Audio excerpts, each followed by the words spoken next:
Welcome back to Under Baobab Skies. Tonight, we journey westward, into the deep green folds of Central Africa, where the mighty Kongo kingdom once rose. Here, the Kongo River curls like a serpent of life, its waters glittering under the sun and feeding villages that cling to its banks. Palm trees sway, the soil is rich, and the air hums with the murmur of spirits carried in the wind. This is the Kingdom of Kongo, a land of ironworkers and farmers, traders and priests, kings and captives. A land where the sacred mingled with the political, where ancestors were honored in shrines, while European crucifixes began to find their way into courtyards. Tonight, we will not merely read of its grandeur, we will walk its earth barefoot, hear the chatter of its markets, sit by the fires of its villages, and witness the heavy collisions of cultures, faiths, and ambitions.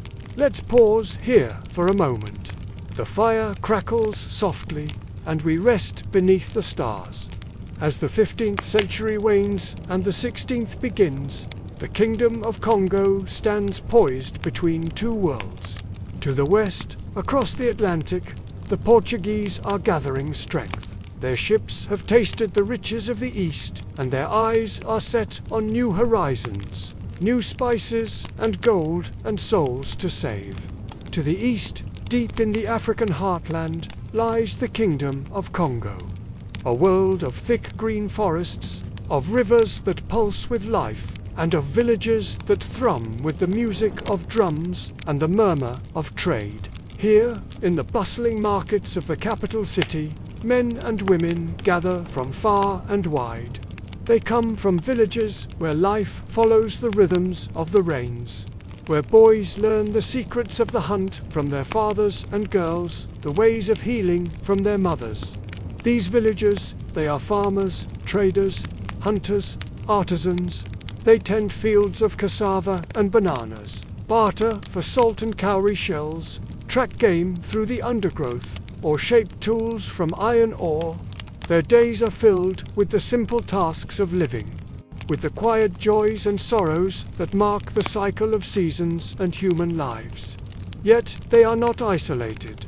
No, for this is a kingdom on the march, its influence spreading like the baobab tree that offers shade to all passers-by. The king's power is felt in the tribute of cloth and ivory that passes through their hands. The kingdom's wealth is measured in the gold that adorns the king's palace, in the fine cotton that drapes the nobles, and in the cowrie shells that deck the bodies of commoners. And now, as evening shadows stretch and the fireflies begin their nightly dance, the villagers prepare to rest. Some will sleep in huts of woven palm branches, their earthen floors cool beneath their feet. Others will nestle in the crook of a baobab tree, its massive trunk sheltering them like a giant's osgestrecht. Still, others will lie beneath the endless expanse of stars, their naked skin slick with the sweat of the day and the humidity of the night. Yet, wherever they are, as the darkness deepens and the fireflies fade, they are united by the sounds of the night. The buzz of insects, the croaking of frogs, and the distant call of night hunters. It is a symphony of the wild, a reminder that in this world of beauty and bounty, danger lurks just beyond the firelight. The 16th century is a time of profound change. For our villagers in the Kingdom of Kongo, it is an era when the old ways of life are challenged, when the winds of change blow through their world like a mighty storm. They live in a time when the spiritual realm seems ever present, when the line between the seen and unseen is thin as a spider's thread. They move through their days, aware that the spirits of their ancestors dwell in the rustling leaves, the babbling brooks, and the towering trees. Their world is one where respect for the spirits is woven into the fabric of daily existence.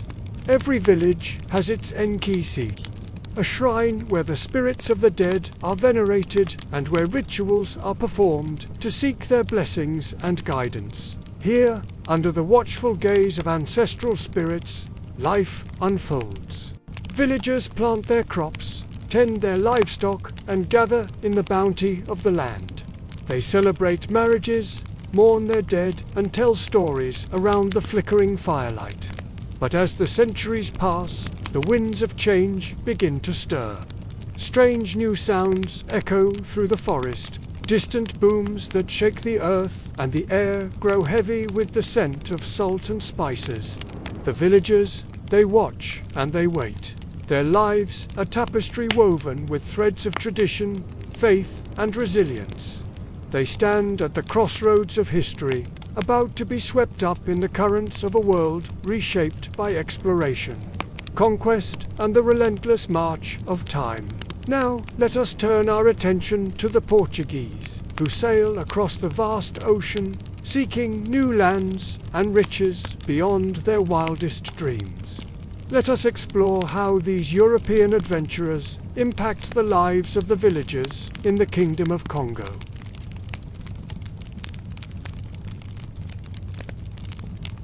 But before we get into it, I want to ask you a question. When you hear the words Dark and Ages, what do you think of?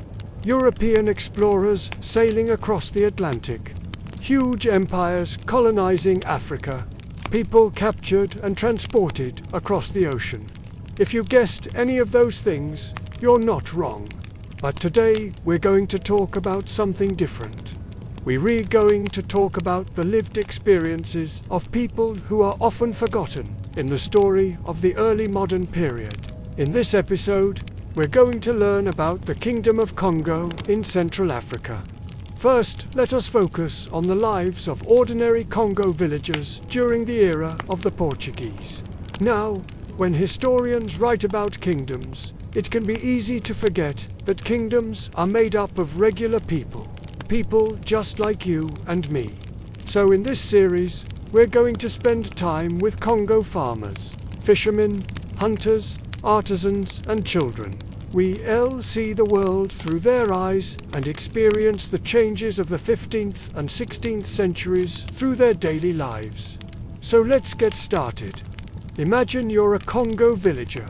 The night settles softly over the hills of the kingdom. A gentle breeze moves through the raffia roofs of your small mud house, carrying with it the faint smell of palm wine and smoke from the day's fire. In this stillness, you settle down for bed, tucking your children in beside you. You tell them stories of the ancestors, of heroes and kings, and maybe sing a few songs before sleep pulls at their eyelids. Outside, the forest sighs, crickets chirp, and a lone owl calls.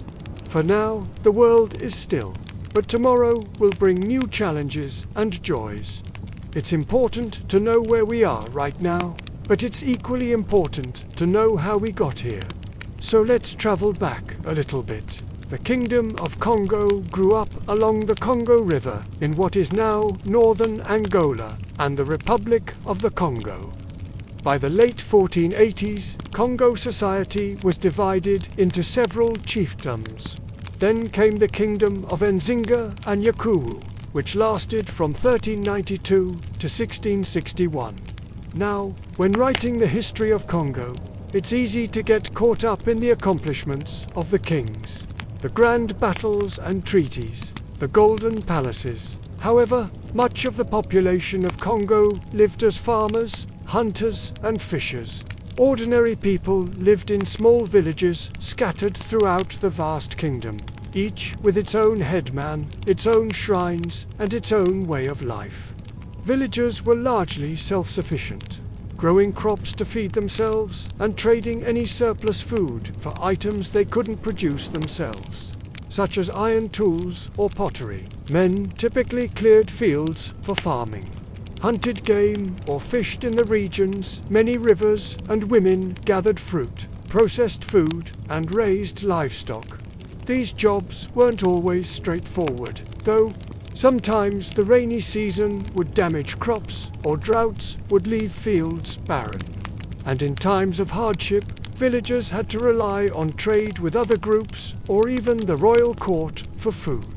Kongo villages, like most settlements, were busy places. Men, women, and children bustled through the marketplace, bartering salt, cloth, beads, and cowrie shells. Mothers gossiped while pounding cassava, and children played games.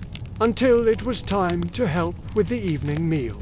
All these details paint a picture of the everyday life of the average Kongo villager. Now, a typical Kongo village might have looked like this. Imagine walking through a clearing. Tall trees giving way to low mud brick houses with conical roofs made of raffia palm. Smoke curls from each home, mingling with the humid air. Chickens peck the ground, and a dog barks at newcomers. A baboon lounges in a tree, watching everything with mild curiosity. A visitor might hear the rhythmic thump of a woman pounding cassava, and the murmur of voices calling out greetings and trading news. Someone strums a musical bow, plucking a single note over and over. Nearby, a young boy practices throwing a small ball into the air and catching it with a well-worn leather glove. He smiles, pleased with himself, and joins the others playing a game with a wooden hoop. You stop to chat with a group of men. They speak in the native Kikongo language, and you struggle to understand their words. But you catch every smile, gesture, and laugh. One man shows you a necklace he has just finished. Intricate patterns of beads, threaded with care. Another describes the hunting trip that provided meat for the village feast last week. His eyes sparkle with excitement as he mimes tracking a leopard through tall grasses. Before long, you hear the call to dinner and follow the crowd to a central courtyard where everyone gathers. Children scamper around legs, eager to be first in line for food. An elder holds a prayer and gives thanks to the ancestors for the bounty before everyone digs in. Hands and fingers work quickly, efficiently stripping meat from bone, tearing breadfruit into chunks, mixing sauces and spices. The air fills with the sounds of eating, conversation, and laughter. Afterward, someone begins beating a large drum, and soon everyone is dancing. Men and women hold hands and form a circle. A young couple steps into the center, shyly at first, then more confidently as they take turns leading the group. Laughter subsides, and the mood grows serious as elders join the circle. They move slowly, gracefully, their steps heavy with age and wisdom. As darkness falls, the party winds down. Families gather their belongings and head toward their homes. Fireflies wink in the gathering dark, casting fleeting sparks of light. An old woman tucks her grandchildren into bed, humming a soft tune. The moon climbs higher in the sky, bathing the village in silver light. Peace settles over Kongo once more. This may seem like a normal village, and that's exactly what we wanted to show you. Life in the Kingdom of Kongo wasn't all about royalty or religion, but was instead made up of ordinary moments, just like any other time and place. Of course, being a Kongo villager wasn't without its problems. Natural disasters, wars, illness, and death were always a possibility. But Kongo people faced these hardships with the support of their families, friends, and communities. We go in to explore how life in Kongo changed as the Portuguese arrived and the Atlantic slave trade developed. So make sure you subscribe for new episodes. Perhaps nothing captures the feeling of a place like its music. Like the Kingdom of Kongo, the music of Central Africa carries a deep, powerful energy. It echoes ancient rhythms and traditions while incorporating modern sounds and styles. In the bustling capital of Kinshasa, you can find musicians blending traditional instruments with electronic beats, creating a vibrant sound that pulses with the energy of the city. Meanwhile, in the lush forests of the Kongo River, you can hear the haunting melodies of pygmies, their voices weaving together to form a tapestry of sound that seems to blend seamlessly with the natural world. And then there's Sukus, a genre that originated in the Congo in the 1960s, known for its infectious rhythms and lively guitar work. Suku's music makes you want to dance and celebrate life. So put on some music from Central Africa and let the vibrant sounds transport you to another world. The year is 1578. Where are you? You're here. What do you see? Rolling grasslands dotted with villages and traversed by meandering rivers and tropical forests teeming with wildlife. Home to peoples and animals found nowhere else on Earth. This is the Congo rainforest, a place of towering trees, vibrant life, and ancient traditions. Here, people lived in harmony with nature, their lives guided by ancestral wisdom. They farmed the land, hunted in the forest, and honored the spirits of the rivers and the trees. Their villages were social hubs where music and dance intertwined with daily life. Religion wasn't confined to a building. It was woven into every aspect of existence. Shrines to ancestral spirits were found not just in homes, but beside paths and near fields, creating a landscape dotted with sites of spiritual significance. One day, the tranquility of this world is shattered. A group of foreigners arrives, Portuguese friars, missionaries eager to spread Christianity. At first, their presence seems almost fantastical, like an exotic tale brought to life. They exchange trinkets, small gifts for the villagers. They come bearing simple crosses and books with pictures. These friars seem harmless, even intriguing. Their stories of a powerful God beyond the sea, though distant, hold a certain allure. Yet, as time passes, the friars' true intentions become clear. The gifts now feel like commands. The friars want the villagers to kneel and pray in a language they don't understand, to turn away from the shrines their grandmother taught them to honor.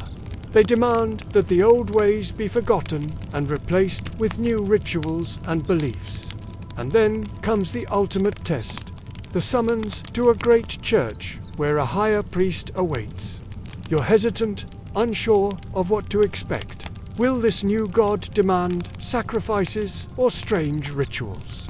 Your fears are about to be realized. Now, let's go back to the village. It's been 5 years since the king made the decision to accept the Portuguese offer of baptism. He chose the Christian name Afonso, and now he sits on a throne, wearing fine clothes, velvet robes, perhaps even a European-style hat. His head is adorned with a golden crown. On his chest, a heavy gold chain glistens. Around him, nobles stand ready to serve. All have been baptized too. Some bear the marks of their new faith openly, others conceal them. But the change in the king has rippled through the kingdom. When the king bent to the new god, the people bent to refusing. The new faith carries more than the risk of public shame.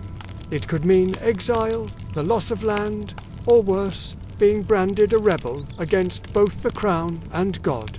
Still, families who cling to the old ways whisper their prayers at night, fearing the friars' watchful eyes and ears. Secretly, they keep alive the traditions of their ancestors, hiding charms and talismans from the friars' sight.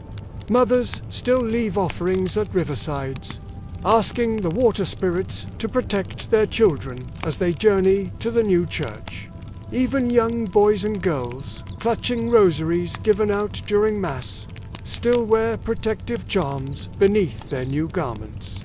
Life in the Congo has become a careful dance, a negotiation of two sets of beliefs and practices. One must honor the new God to avoid persecution.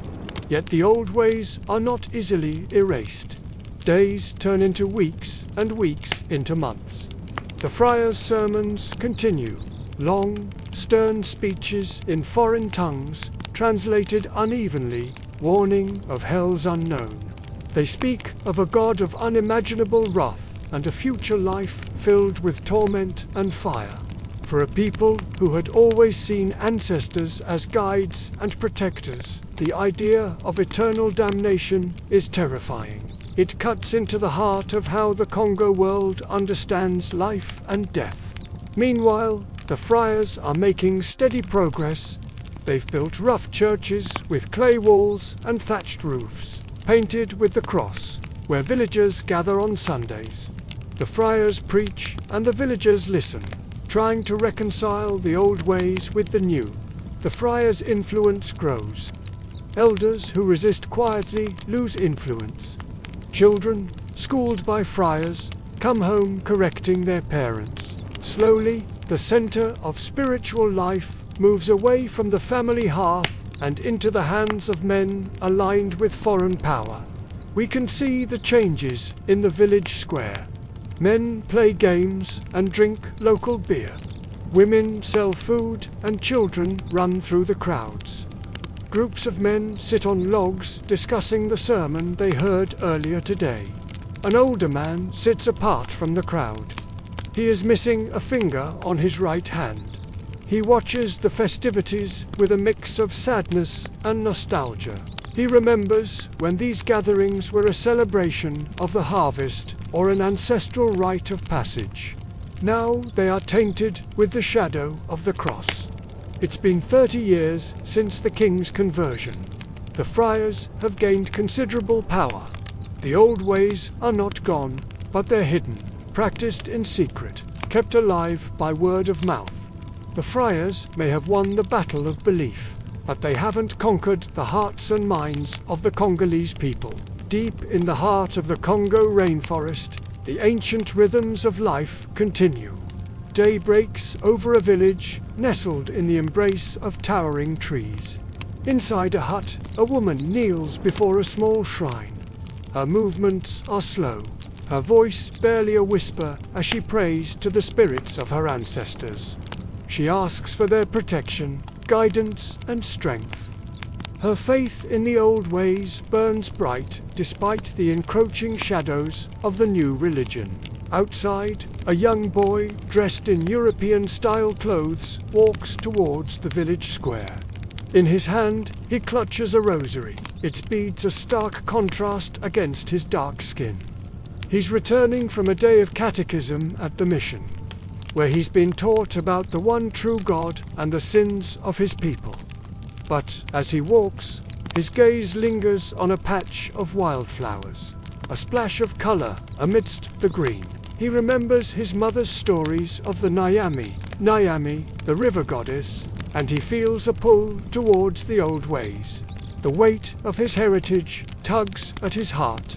In the village square, men gather, their voices a mix of Portuguese and Kikongo, as they discuss the latest news from the capital.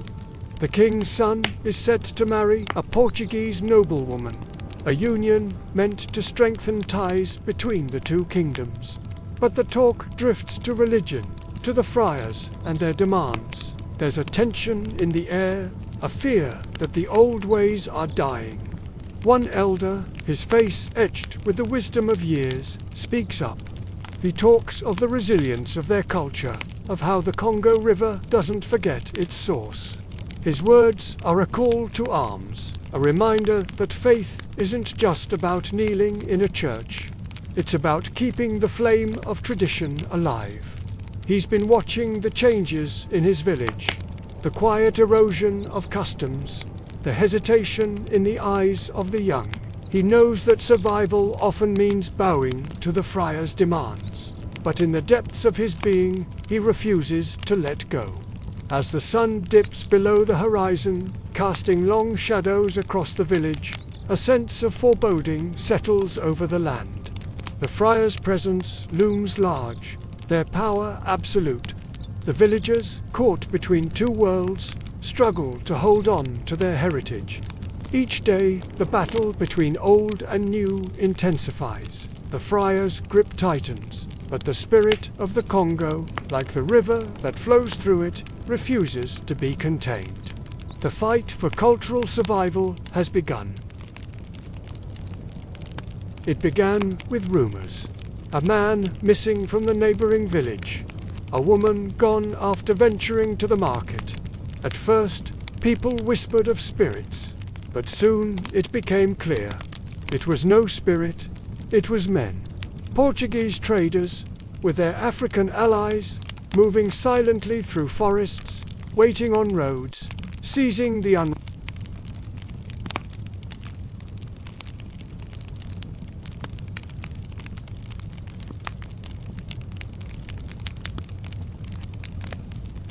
The threat was not always from strangers.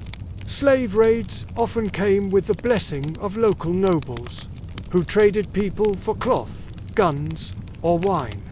A village that displeased a chief or failed to pay tribute could wake to fire and chains. Children were the most vulnerable. Small hands could be bound quickly, small bodies carried far. Mothers told their little ones not just to avoid snakes and rivers, but men who might smile today and sell them tomorrow. Let's pause here for a moment. The fire crackles softly, and we rest beneath the stars. Kongo, in the forests and fields around a village, life went on, seemingly unchanged. Villagers grew cassava, corn, and sweet potatoes, hunted birds and fish, and traded goods at markets. Life was hard, but it was steady, filled with the rhythms of rain and harvest, birth and death, laughter and song. The great ocean to the west was a distant rumble, not part of their everyday. But then things began to shift. For many years, Kongo villagers knew there were larger kingdoms to the north and south, and sometimes their rulers sent messengers or demands. But mostly, the villages of Kongo were self-governing, deciding when to plant, how much to trade, and who to ally with. They had their own chiefs, their own ways of settling arguments, and their own ceremonies honoring the spirits of the land. The people were farmers, hunters, traders, each with their daily tasks and family obligations. Then one day, a stranger came to the village. He did not look like the messengers from the north or south. He had skin the color of polished copper, clothes of a strange cut, and spoke in a language that was music and noise all at once. He came with others like him, men who seemed to have stepped out of the sea, carrying strange objects that glistened in the sun. The villagers knew these men were different, coming from far away and sailing from lands unknown. And yet, the villagers welcomed them, offering food and shelter, eager to learn about the world beyond their own horizons. The foreigners brought with them tales of distant kingdoms, shimmering gold, and wonders that lay across the endless ocean. They spoke of a king back home who would give anything to see the great waterfall rumored to be nearby. They believed the local stories of hidden riches and bountiful harvests, and asked for help in finding these treasures. In exchange, they offered gifts of cloth, beads, and cowrie shells, items that sparkled and shimmered, unlike anything the villagers had seen before. But those who came with the Portuguese did not only seek material riches, their eyes gleamed with a different kind of hunger. They looked at the villagers with a strange intensity, as if sizing up some kind of livestock, counting their numbers, assessing their value. The villagers sensed this, a chill running down their spines despite the heat of the sun. There were murmurs in the evenings, stories passed around the firelight, wondering who these strangers really were and what they truly wanted. Soon, their intentions became all too clear. Those who came with the Portuguese began taking an interest in the villagers themselves, asking questions about their families, their occupations, even their dreams. Then one day, a young woman vanished from the village. She had been gathering firewood when she was taken by the Portuguese, and her screams for help were silenced by the tall trees. No amount of pleading or bargaining could bring her back. Fear turned to anger and grief. Villagers now understood that these strangers had come to take more than just their wealth. They had come to claim their people. Life in the village was never the same. From that point forward, there were constant anxieties, the fear of the next abduction always looming. The Portuguese, backed by their African allies, had made it clear that they were willing to do whatever it took to get what they wanted. This was not a game to them, but a business. And in this business, human lives had become mere commodities. Some villagers considered fleeing into the dense rainforest, hoping its tangled paths and thick foliage could offer sanctuary. Others thought of moving farther inland, believing the high mountains would provide safety. However, these plans were easier said than done. Many had lived in their villages for their entire lives, their roots running deep in the community. Leaving meant abandoning everything they had ever known.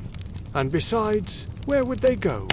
The entire region was being explored and settled by these foreigners. Years passed, and the threat of capture only grew. Entire villages were wiped out, their inhabitants disappearing without a trace. Only ruins of homes and stories remained, serving as grim reminders of the past. People now moved cautiously, aware that their lives were hanging in the balance, knowing that their next step could lead them into a trap. They watched the horizon with a mixture of fascination and dread, wondering where the Portuguese would appear next. And in this atmosphere of fear and uncertainty, the people of Kongo began to change. Their days were filled with a sense of impending doom, making every moment precious and every goodbye a potential farewell. Music echoed in the valleys, not just for joy, but to drive out the loneliness and sadness that had crept into their lives. Their dances were wilder, their drums beat louder, and their songs carried a haunting melody. It was as if they were trying to drown out the silence left by those who had been taken. The arrival of the Portuguese and the start of the slave trade marked a dark chapter in Congo's history. It's a story of bravery and resilience, of families torn apart and lives uprooted. It is a testament to the strength of the human spirit in the face of unimaginable adversity. As we delve deeper into this narrative, remember that behind every story there are countless faces, each etched with pain, courage, and an indomitable will to survive. Before she became a name spoken with awe across Central Africa, Queen Nzinga was a child of Ndongo, born into a royal household where every breath was political. She was the daughter of a king, yet her path was never simple. From the start, her life unfolded in a world shaped by Portuguese ambition and the struggle of her people to resist. She grew up hearing the drums of war and the whispers of resistance, watching her father, King Nola Kiluanji, try to navigate the treacherous waters of the slave trade and colonialism. By the time she was 14, Nzinga knew the value of words, the weight of silence, and the sting of betrayal. She was a master of disguise, adept at hiding her emotions and reading those around her. She understood the power of perception and used it to her advantage, always aware of the dangers that lurked beneath the surface.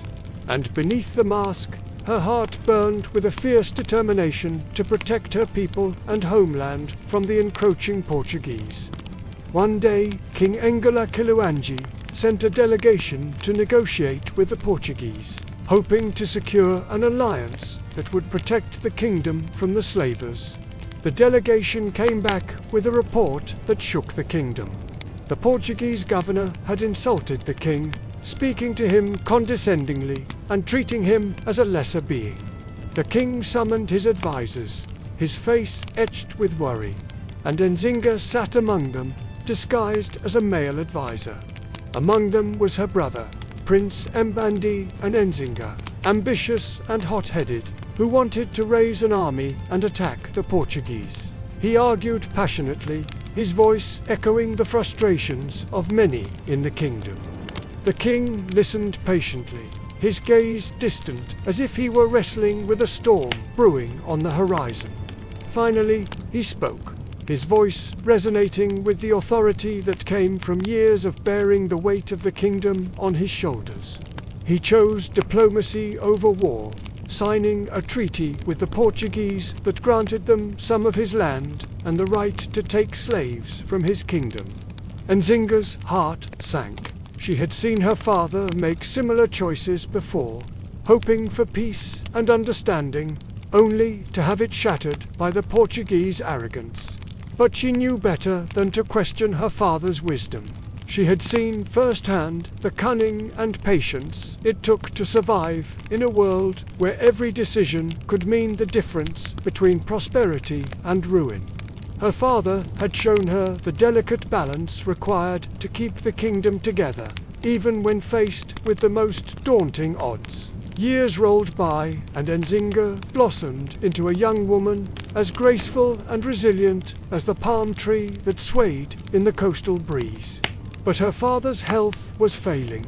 The burden of leadership had etched lines on his face and weariness in his eyes. As the end approached, he called for Nzinga and Mbandi and Zing. "My sons," he began, his voice raspy but strong. "The time has come for me to step down. The kingdom is vast and complex. You must work together to protect it." He looked at Mbandi first, his gaze intense. "You have the fire of leadership in your veins, but temper it with wisdom. Don't let your emotions cloud your judgment." Then he turned to Nzinga. "You possess a different kind of strength, the quiet strength of strategy and resilience. Your time will come, but until then, support your brother. Together, you will carry the legacy of our family and the kingdom." But as soon as the old king's words left his mouth, cracks began to show in the facade of unity. Mbandi, consumed by his own ambitions, saw the succession as a chance to reshape the kingdom according to his vision. He didn't want to share power, and Nzinga felt the sting of betrayal. Her father's last wish was for unity, and here they were tearing it apart. Still, she respected her father's wishes. She would support her brother, but she would do it on her terms. Meanwhile, the Portuguese, sensing weakness in the kingdom, tightened their grip. Governor André Jocantara, a shrewd and ruthless man, saw the internal strife as an opportunity to expand his domain. He offered Mbandi an alliance, granting him noble titles and promising protection. In return, he demanded more land and the right to take even more slaves. Mbandi, blinded by ambition, accepted the deal. Nzinga watched this unfold, her stomach churning with dread. She could see the trap laid out before them, but her brother was too far gone to heed her warnings. As the treaty was signed, Nzinga knew she had to act. She couldn't let her kingdom fall apart or become a Portuguese colony. She had spent her whole life preparing for this moment. Now it was time to put her knowledge and skills to the test. So she went to her brother, her steps heavy with resolve. "Mbandi," she began, her voice quiet but firm. "You've made a terrible mistake." "How dare you?" he snapped back. "You would question my authority. You are just a woman. It's not my authority you should fear, but your own hubris." Nzinga shot back, her eyes blazing with conviction. "By siding with the Portuguese, you have condemned our people. They will enslave us all." Mbandi scoffed. "The Portuguese are our allies. They will protect us from our enemies. They only seek to exploit us," Nzinga countered. "They will strip us of our land and our freedom.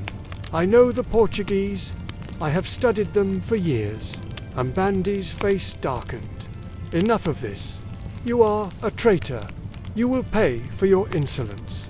As his guards moved in to arrest her, Nzinga slipped out of the room, disappearing into the palace corridors. She could hear the shouts of her brother's men behind her, their footsteps pounding on the stone floors as they searched for her. She kept moving, her heart pounding in her chest, her mind racing. She had to get to her father's old advisors, the ones who still held sway in the kingdom. They were her best chance of convincing someone to help her stop Mbandi and the Portuguese. Reaching them, she poured out her fears, telling them of Mbandi's folly and the Portuguese threat. The old advisors listened, their faces grave, their voices hushed.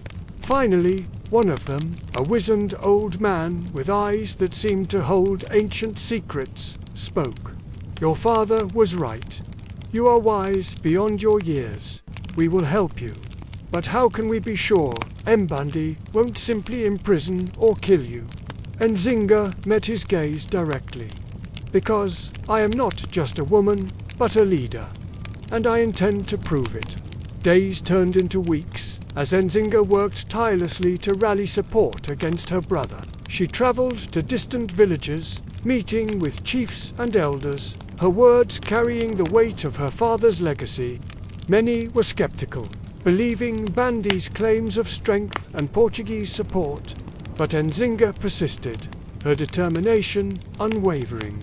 She reminded them of the old king's wisdom, the importance of unity, and the danger posed by the Portuguese. Slowly but surely, she started to turn the tide. Some chiefs pledged their support, their warriors ready to fight for the kingdom's future. Meanwhile, the Portuguese, sensing the shift in loyalty, grew uneasy. Governor Alcantara realized he had misjudged Nzinga. Her influence ran deeper in the kingdom than he had thought. Fearing a rebellion, he placed his soldiers on high alert, their eyes sharp and weapons ready. The atmosphere in the kingdom grew tense.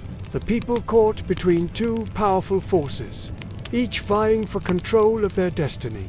As the showdown approached, Nzinga retreated to the royal palace, gathering her supporters and forming a council. Among them were the old advisors, their faces etched with the wisdom of years.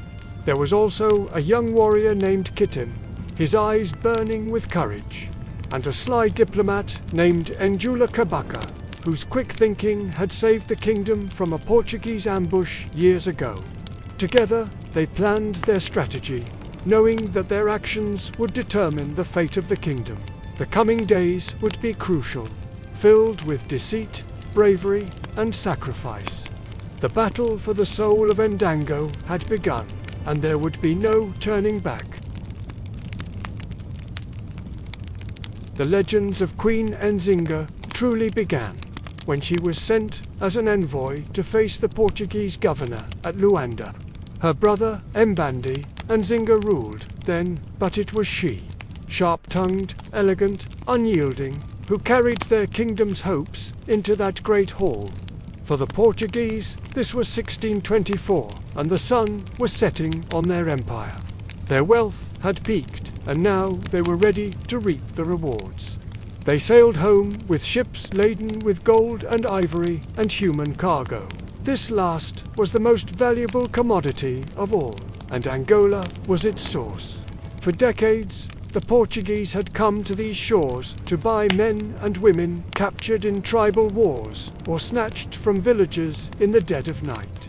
But Nzinga was nothing like what they expected.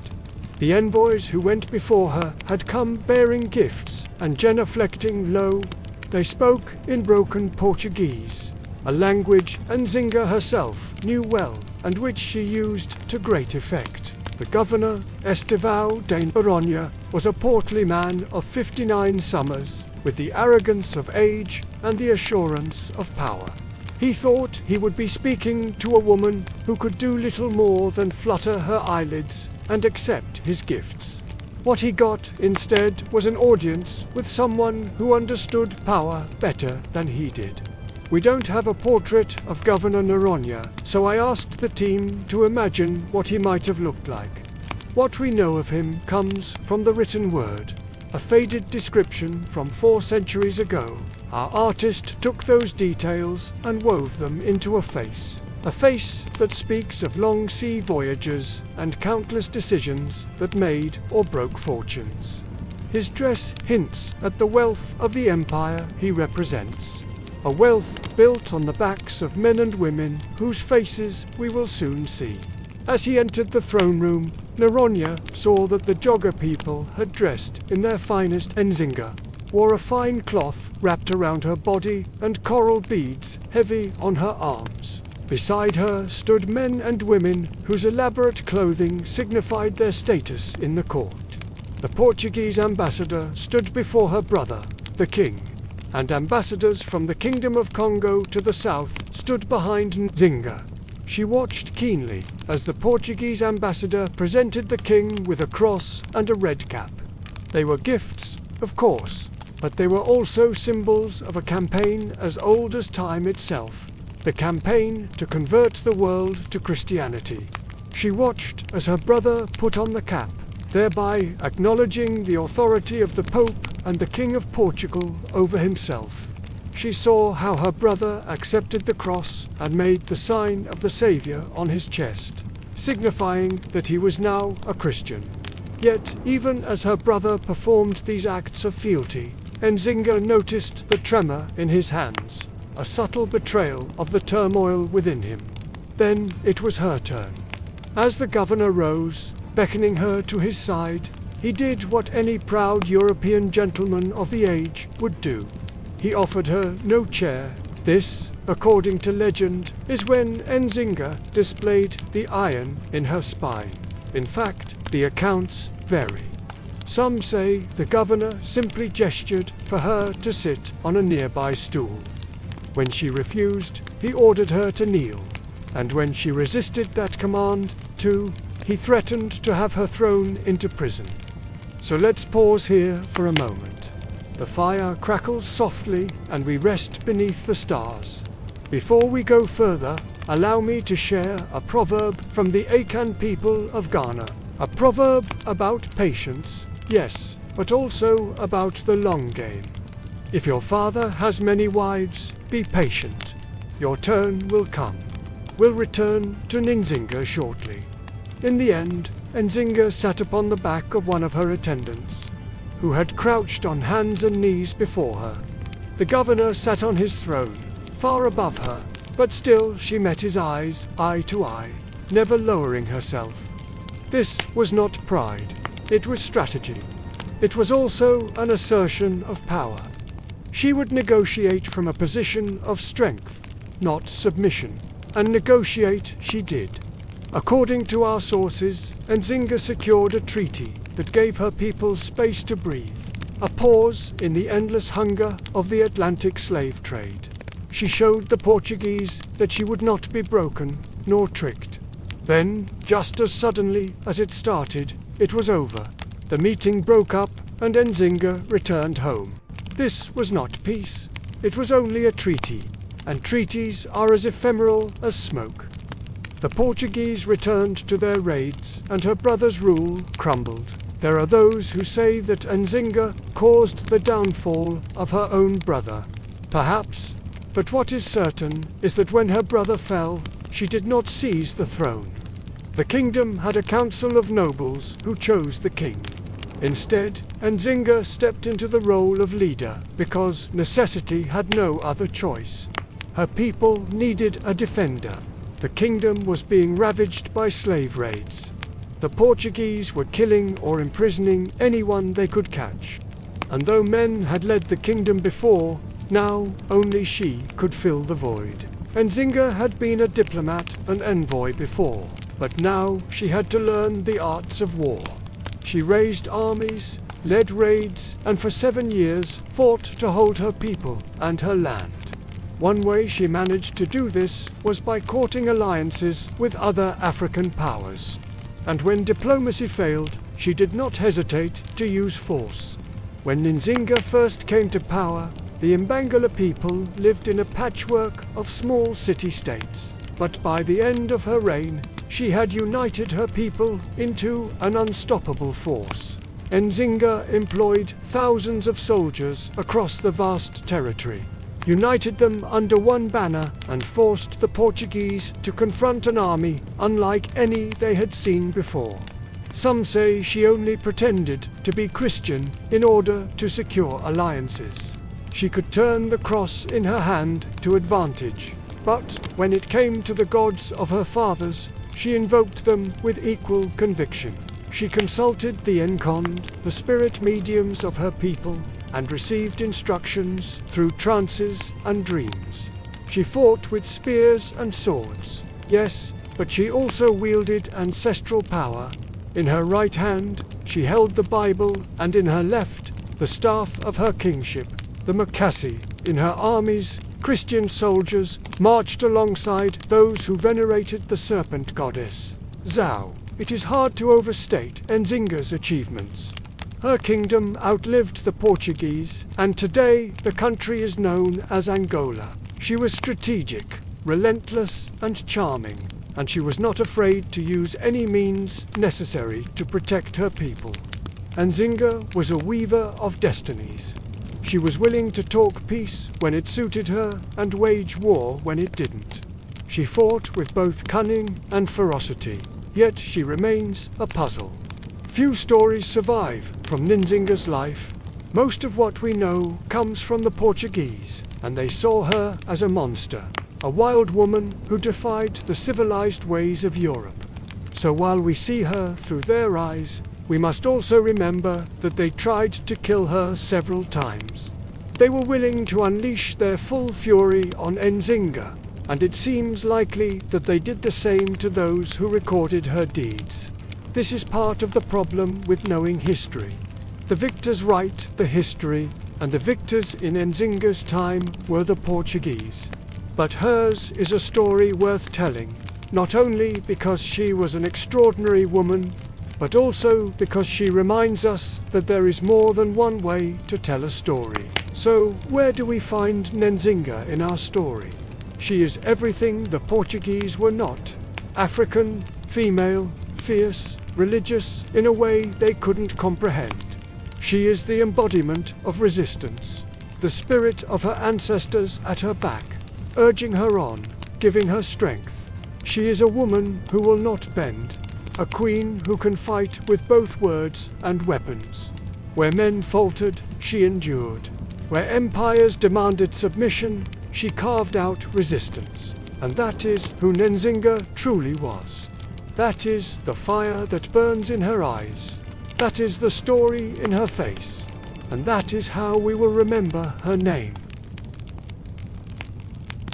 By the time Nzinga grew older, her name carried weight far beyond the borders of Ndongo and Matumba. She was no longer just a queen.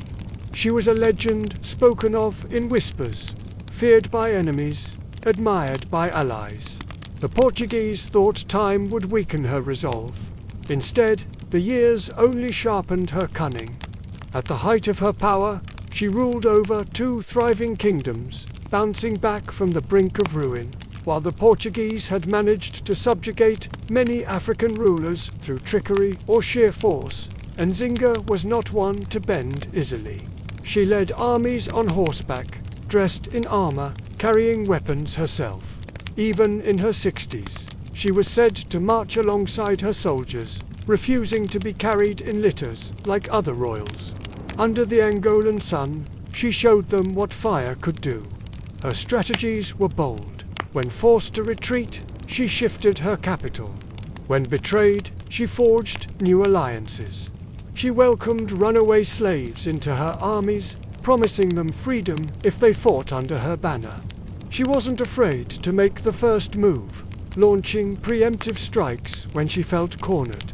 In the face of overwhelming odds, she turned the tables and created the biggest upsets. To the desperate and the broken, Nzinga was not only a queen, but a chance at survival. And yet resistance is a heavy cloak. Nzinga endured endless battles, betrayals, and negotiations. Imagine the weight of your country's fate resting on your shoulders. The hopes and dreams of your people entrusted to your every decision. That was her reality. The responsibility never left her.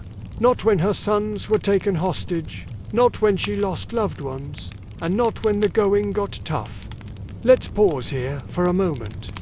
The fire crackles softly, and we rest beneath the stars. Rest, warrior queen, for your battles were many, your strength a beacon to all who yearn for freedom. But the night grows late. Our journey continues tomorrow. Until then, May your spirit guide us through the darkness. And yet, despite the burden, despite the ceaseless struggle, she found ways to persevere. One time, she managed to convert the mighty Jogga tribe to Christianity, turning former foes into steadfast allies. And Nzinga didn't just fight with spears and swords. She fought with faith. She converted to Christianity at one point. Taking the name Ana G. Souza, she wielded this new faith like a shield, a symbol of power in a world where the Portuguese had mastered the art of deception. Imagine wearing a cross around your neck not as a symbol of submission, but as a reminder of your strength, a testament to your ability to navigate to worlds. Many say she wore the cross as a shield, not out of submission. Her faith became another tool of diplomacy, a bridge when needed, but never a chain. She sent ambassadors to Europe, learning their language and customs, using their own rules against them. This was more than a war. It was a lesson in survival, a masterclass in resilience.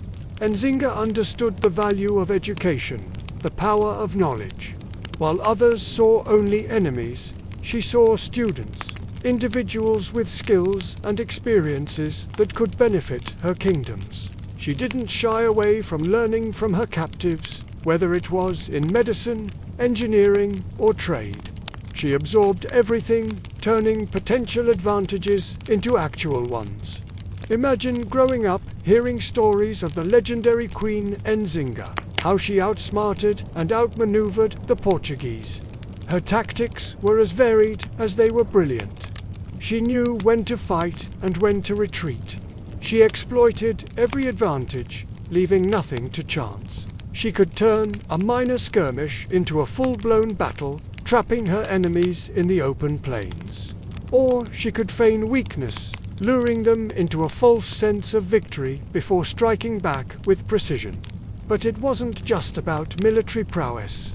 It was also about knowing when to lay down your arms, when to negotiate for peace. And boy, did she know when to do that.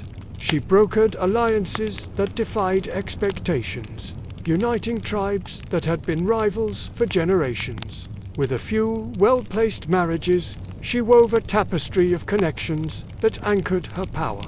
And let's not forget the role of religion in all this. Imagine being known not only for your strategic brilliance, but also for your deep faith.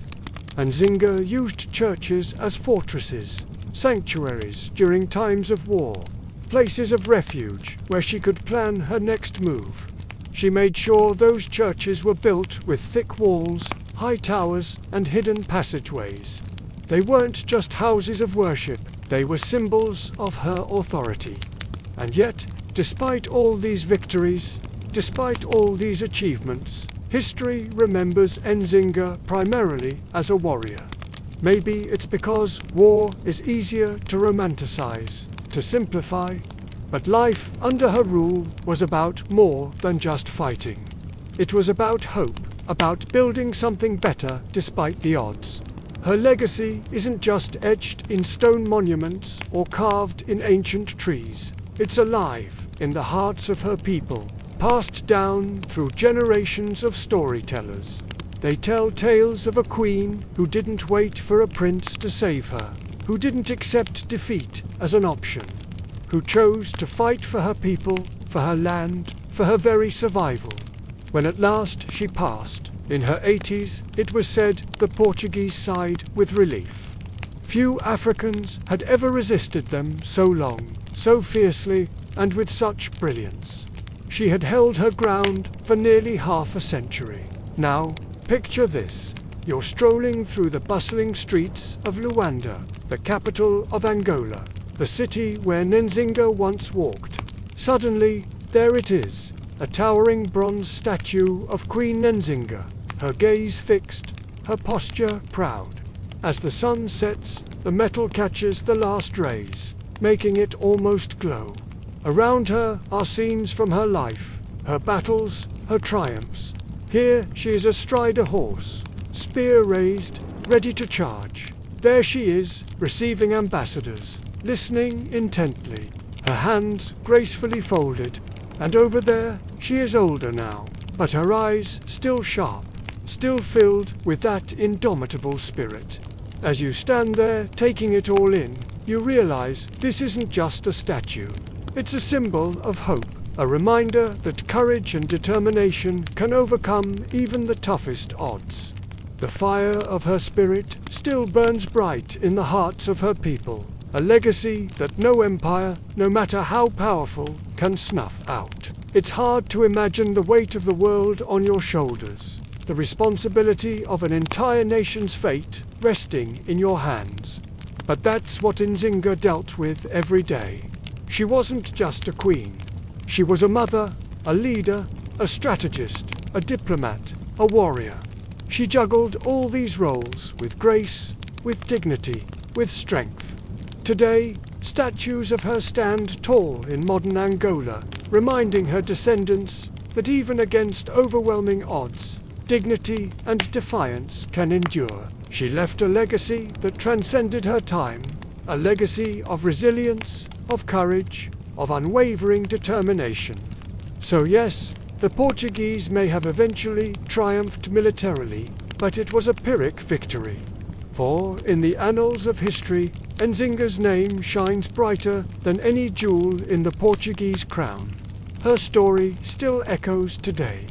Statues of her stand tall in modern Angola, reminding her descendants that even against overwhelming odds, dignity and defiance can endure. And so, Nzinga's life was not only about battles and treaties, it was about the unshakable will of a woman who refused to bow. Her story reminds us that sometimes the greatest victories aren't won in battles, but in the everyday acts of courage and resilience. When Christianity first arrived in the Kingdom of Kongo, it did not come as a gentle breeze. It came with sails on the horizon. Portuguese ships, heavy with missionaries, soldiers and merchants. They carried crucifixes, Bibles, and the insistence that salvation was possible only through their faith. The Kongo king, however, saw opportunity in the foreigners' arrival. He sought allies in trade and politics, and so he allowed himself to be baptized, followed by his nobles. Stone churches rose where sacred groves once stood. To the Portuguese, this must have seemed like victory, a kingdom embracing their God. But the story is more complicated than that. For the villagers, the new faith felt like a stranger at the fire. They had long prayed to their own ancestors, spirits who guided them through harvests, healing, and war. Now, priests said these practices were forbidden. Yet the people did not simply let go. They began weaving the new symbols into old traditions. Let's pause here for a moment. We rest beneath the stars and listen to the fire crackle. There are many kingdoms in Africa whose histories stretch back centuries, filled with magic and majesty. Welcome to this series where we explore the myths, legends, and histories of the ancient kingdoms of Africa. The arrival of Christianity in the Kingdom of Congo during the 15th century was a dramatic event. The Portuguese, eager to spread their faith and establish dominance in the region, wasted no time in imposing their beliefs on the local population. Among them was the Franciscan monk and missionary, Portuguese friar and historian, who wrote extensively about his experiences in the Congo. In his writings, he described the kingdom as being ruled by a powerful king who lived in a great city. Despite the initial clash of cultures and religions, the Portuguese friar noted that the king was open to converting to Christianity. Impressed by the power of the Portuguese kingdom, both militarily and economically, the king saw the potential benefits of aligning himself with the incoming Europeans. And so he agreed to be baptized along with many of his nobles. This conversion, however, did not bring about an immediate and widespread acceptance of Christianity among the Congolese people. Many villagers clung to their traditional beliefs and practices, which incorporated elements of ancestor worship and animism. For these communities, the arrival of the Portuguese and their new religion was a disruptive force that threatened their way of life. But rather than completely abandoning their traditions, the Congolese people found ways to incorporate the new Christian symbols and rituals into their existing belief system. This blending of cultures led to the emergence of a unique form of Christianity that was deeply rooted in local customs and beliefs. In the villages, the people continued to pray to their ancestors, but now they also began to venerate the saints and figures of the Catholic Church. This fusion of religions can be seen in the veneration of certain trees and natural features, which were believed to be inhabited by spirits or ancestors. One example of this syncretism is the use of the crucifix as a symbol of the Christian faith.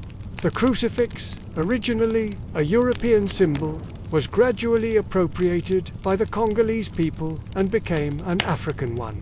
Local craftsmen began carving wooden crucifixes that were often adorned with traditional African designs and motifs. These crosses were then placed in shrines alongside ancestor figures and other objects of local religious significance.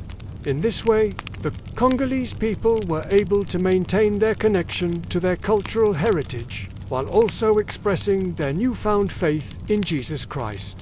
Similarly, the saints of the Catholic Church began to merge with older spirits and guardian figures in the local belief system.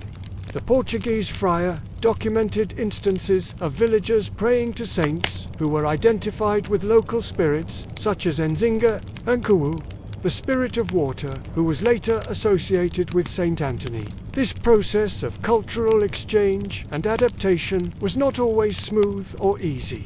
There were instances of conflict between the Portuguese missionaries and the local people over issues such as the destruction of traditional religious sites and the abandonment of local customs.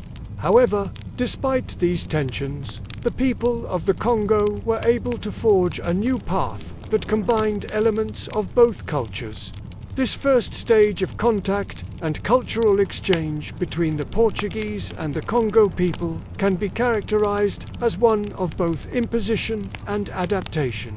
While the Portuguese missionaries and traders sought to impose their religion and cultural norms on the local population, the Congo people were able to adapt and incorporate elements of the new faith into their existing belief system.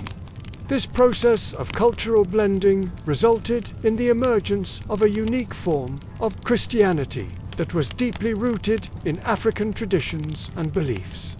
The Portuguese friar's account provides us with a valuable glimpse into this complex and dynamic period in the history of the Congo. His writings highlight the challenges and complexities of cultural exchange during the early days of European colonialism in Africa, as well as the resilience and adaptability of the local people in the face of outside pressures.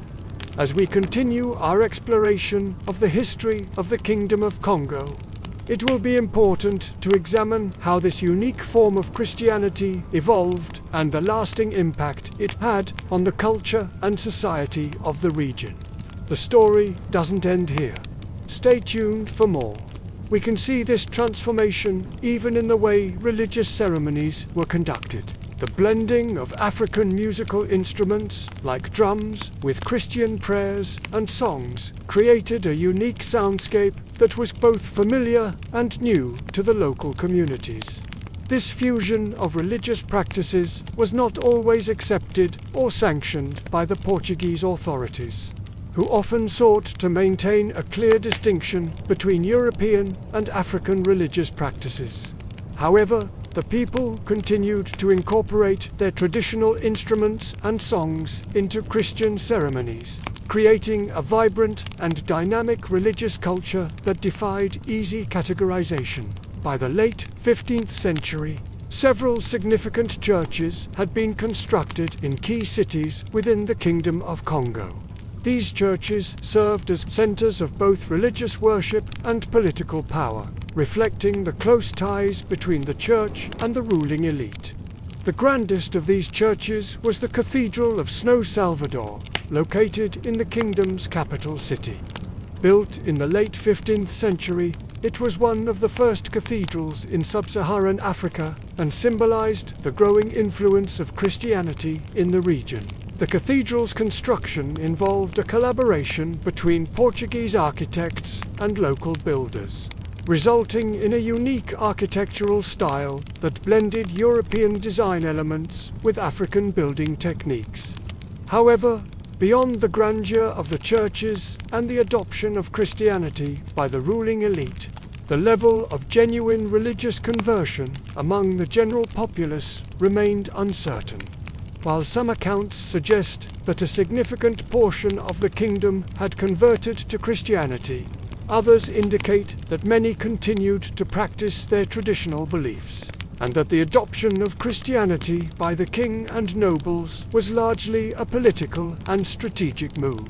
In fact, some historians argue that the official conversion of the king and nobles was primarily a symbolic gesture intended to demonstrate the kingdom's submission to Portuguese authority and facilitate trade and diplomatic relations. While the extent of popular religious conversion is debated, the introduction of Christianity did have a profound impact on the cultural landscape of the Kingdom of Congo. The missionaries' efforts to convert the local population led to the establishment of schools and the translation of religious texts into local languages. These activities contributed to the spread of literacy and the creation of a new intellectual class. Moreover, the missionaries' presence sparked interest in European science and technology, which inspired some Congolese to travel to Europe for further education. And so we see that although the arrival of Christianity in the Kingdom of Congo was marked by both challenge and change, it ultimately led to a transformation of the religious and cultural landscape that would have lasting impacts on the kingdom's history. In this first stage of interaction, the fusion of religious practices and cultural elements resulted in the emergence of a unique form of Christianity deeply rooted in African traditions. The people of Congo demonstrated remarkable adaptability in incorporating new beliefs and practices into their existing cultural context, shaping the course of religious expression in the region. Even as Christianity spread across the Congo rainforest, the people of Congo never truly abandoned their sacred places. Under the sheltering embrace of great trees and at the edge of rivers where ancestral spirits were believed to dwell, offerings of food, tobacco, wine, and prayer were still left for the dead. These spaces did not disappear. They simply gained new layers of meaning. A shrine might hold both a crucifix and a calabash of palm wine, a flickering candle and the bones of the departed. This blending of the old and the new seemed like confusion to outsiders, but to the Congo it was harmony. Why should the new god not walk with the old spirits? Why could saints not sit beside ancestors around the same fire? Missionaries who arrived in the 15th century preaching the one true faith, the Portuguese, did not see it this way. They saw it as corruption. What they witnessed in these Congo shrines was not an honoring of ancestors, but devil worship. For the Congo, it was neither. It was a continuation of tradition. Today, more than 500 years later, many Christians around the world continue to pray to saints. And although the Catholic Church officially discouraged the veneration of ancestors, there are striking similarities between the ways early Christians honored their dead and the ways Congo people do the same. Many Christians leave out food and drink for their dead during the Christmas season and on All Saints' Day. They might also light candles to guide the dead through the darkness. And just as missionaries once condemned the Congo for leaving offerings for their ancestors, some Christians today are criticized for keeping these older folk traditions alive. But both Christians and the Congo have shown that faith is not static. It changes and grows and sometimes returns to older forms. The Congo didn't need missionaries to teach them to change. They were already masters of adapting to new circumstances while staying true to themselves. When the Portuguese arrived in the 15th century, the Congo Kingdom was a realm of dense forests and winding rivers. Its people lived in scattered villages made of thatched huts and ruled by a powerful king. Each village had its own headman, who oversaw the building of shrines and the making of sacrifices. They were responsible for appeasing the spirits of the land and water, the forest and the sky, the good and the bad, so that life would continue. The Portuguese found this belief in spirits confusing. To the Congo, it was common sense. If a tree was large enough or a river wide enough, then it housed a spirit. If the spirits were happy, crops grew plentiful and fish swam in abundance. If they were unhappy, then illness swept through villages and crops withered in the fields. Spirits were everywhere. They were in the air, the water, the ground, and in the objects made from those things. An axe head or a necklace might be inhabited by a spirit. So too might a human body after death. Some spirits were benevolent, others malevolent. Some could bring good fortune, others misfortune, but all needed to be respected. Every morning, men and women would wake up before sunrise and perform rituals to honor the spirits. They would offer food, drink, or even a chicken to appease them. Sometimes they would dance or sing or beat drums to call attention to themselves. When everything was done correctly, the spirits were appeased and life continued. When the Portuguese arrived, they brought with them stories of a different kind. They told tales of a powerful God who was all-knowing, all-powerful, and very angry. He demanded absolute obedience and exclusive devotion. But the Congo were already devoted to many. How could they stop honoring their ancestors and the spirits of the land? The answer, according to the Portuguese, was simple. They couldn't, not if they wanted to be true Christians. In fact, the Portuguese were so taken aback by what they saw in the Congo that they wrote home describing entire villages that had been converted to Christianity, only to return and find that the villagers were still performing their old rituals. To the Congo, this did not seem like hypocrisy. They were not erasing their faith, they were expanding it. The Holy Mother, Mary, was linked to female spirits of fertility. Saint Anthony became a guardian of travelers, like older local protectors of the road. The Virgin Mary took on some of the characteristics of Mummy Wata, a powerful water spirit, and Saint Christopher, the patron saint of travelers, combined with a Congo hero named Kalamba. Both were known to help those journeying on rivers. The Congo transformed Christianity in other ways, too. When missionaries tried to convert villagers by building churches on hilltops, the Congo built theirs in the forest. After all, that's where most of their rituals took place. Churches became shrines. Altars took on the feel of shrines, and the line between them blurred completely. In some places, the Christian god was given the title Zao, the same title used for supreme ancestral spirits. And when Jesus was crucified, his pain and suffering became part of the story of a Congo man named Mangwend, who was sacrificed by the Portuguese for refusing to convert. In other words, Christianity was not something separate from Congo beliefs. It was woven together with them. And nowhere was this more evident than in daily life. Villagers carried crosses into fields at planting time, believing both God and the ancestors would bless the harvest. Mothers taught children prayers in Kikongo, words that spoke of heaven but echoed with older chants. By the 17th century, the capital city of Mbanza, Congo, had become a center of this syncretic Christianity. Here, a typical procession might begin in a courtyard. where men and women sang and drummed while carrying a carved cross decorated with beads and cowrie shells. The crowd would process down a street lined with shrines. At each one, they would bow and make an offering before continuing on to the next. There, children might have skipped rope, while others danced in costumes made from bark cloth. Still, others might have performed acts of devotion, such as kneeling or genuflecting before a house altar.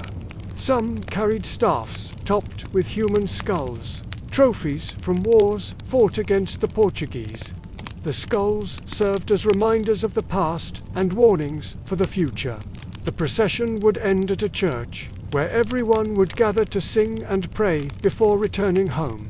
At times, it seemed as if the Christian God and the ancestors were sharing power in this world. As the sun rose over Mbanza, Kongo, people headed to market, calling out greetings to one another and to the spirits that might have dwelt in their stalls.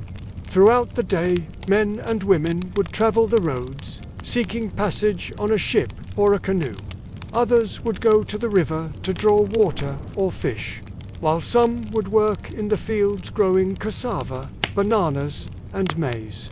Everywhere they went, they would honor the spirits that might have watched over them. Every activity had its own ritual, every spirit its own due. For the Kongo, this was not confusing or hypocritical. It was common sense.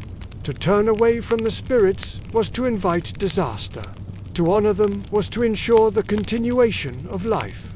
For the Portuguese, however, this way of thinking was baffling. They could not understand why the Kongo did not choose one faith over the other, why they did not abandon their old beliefs and fully embrace the new. But the Kongo didn't need missionaries to teach them to change.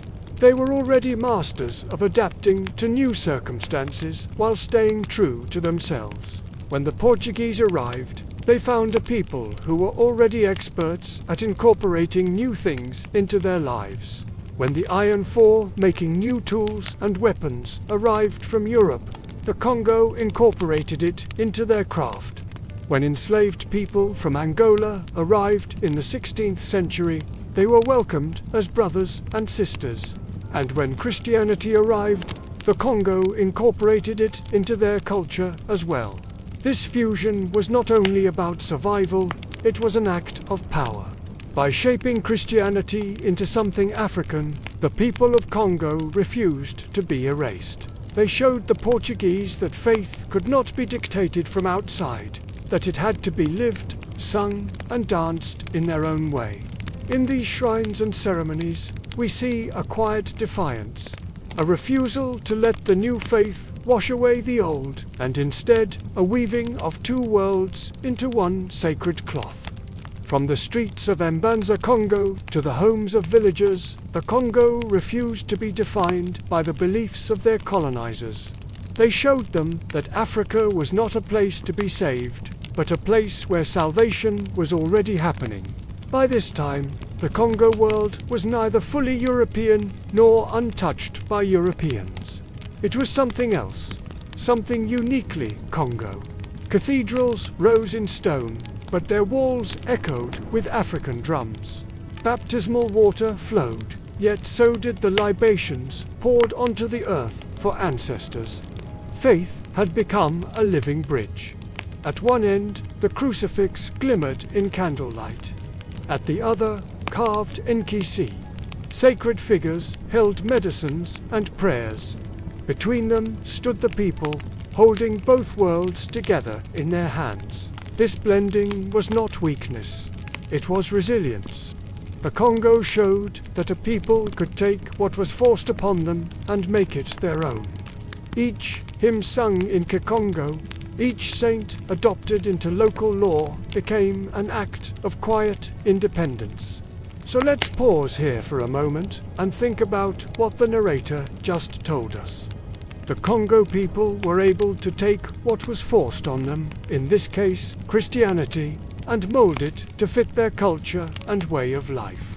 They didn't abandon their traditions and beliefs, but instead incorporated them into their newfound faith.